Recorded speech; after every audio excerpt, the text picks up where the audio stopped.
లక్షల మంది అభ్యర్థులు ఎప్పుడెప్పుడు అని ఎదురు చూస్తున్న engineering, pharmacy, agriculture entrance test ఫలితాలు విడుదలయ్యాయి. JNTU Kakinada vice chancellor professor Prasad విడుదల చేశారు. అతి తక్కువ సమయంలోనే ఫలితాలు విడుదల చేసినట్లు వీసీ ప్రసాద్ తెలిపారు. ఈ పరీక్షలను రాష్ట్రంతో పాటు హైదరాబాద్లోని 2 సెంటర్లతో కలిపి మొత్తం 146 సెంటర్లలో పరీక్షలు నిర్వహించామన్నారు. 2025లో 3,62,448 మంది దరఖాస్తు చేసుకోగా 3,40,300 మంది హాజరయ్యారు. దాదాపు మే 19 నుంచి మే 27 వరకు పరీక్షలు జరిగినాయి. మొట్టమొదటి 2 రోజుల్లో 4 సెక్షన్స్లో ఫార్మసీ, అగ్రికల్చర్ పేపర్స్ మీద పరీక్ష జరగడం జరిగింది. 21 నుంచి 27 వరకు 10 సెక్షన్స్లో ఇంజనీరింగ్ స్ట్రీమ్ మీద ఎగ్జామ్ జరగడం జరిగింది.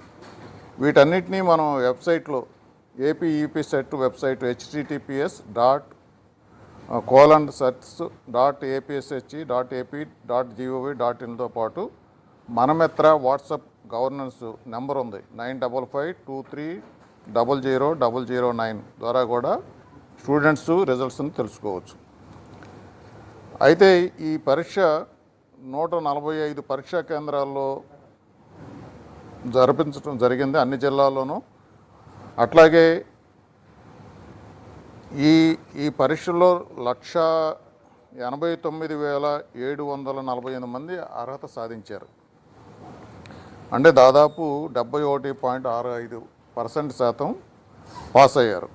అంటే వీళ్ళందరికీ ర్యాంకులు వస్తాయి. అందులో వీటిట్లో ఏంటంటే pharmacy section, agriculture pharmacy section తీసుకుంటే 75,420 మంది హాజరు కాగా వీరిలో 67,761 మంది అర్హత సాధించారు. అందులో ఉత్తీర్ణ శాతం 89.8% ఉంది. అదేవిధంగా ఇంజనీరింగ్ విభాగంలో అయితే 2,64,840 మంది విద్యార్థులు హాజరు కాగా వారిలో 1,89,745 మంది అర్హత సాధించారు. ఈ ఉత్తీర్ణ శాతం 71.